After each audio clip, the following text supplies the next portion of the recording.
بسم الله الرحمن الرحيم. ونحن الآن على طريق حجاج الأغيد. هذا المشروع العملاق، وهذا المكان بالذات هو كان المكان الأصعب في جسم المشروع. سوف يحدثنا المهندس المشرف نشوان القح بعد هذا الصمود والعزيمة والإرادة وتحول المكان هذا إلى كما تشاهدون الآن. فهو سوف يحدثنا، وبجانبه عمال شركة حميد الشامي المنفذ. سوف يحدثنا المهندس نشوان بقراءة سريعة عن هذا الإنجاز. بسم الله الرحمن الرحيم، الحمد لله والصلاة والسلام على رسول الله. الآن احنا في المراحل النهائية للمشروع. الآن نقوم بأعمال التمييك لطبقة الصبيز. ضرابين الأحجار الآن يستمرون في قطع الأحجار للرجال بعد الإسفلت. والآن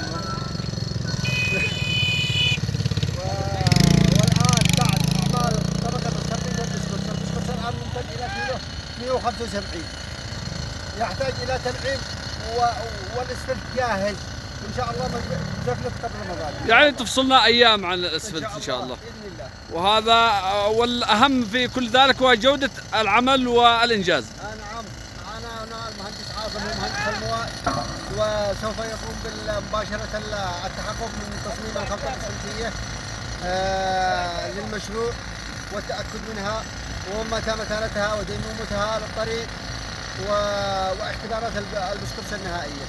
شكرا لك. ممكن نسمع من الأستاذ عاصم يحدثنا.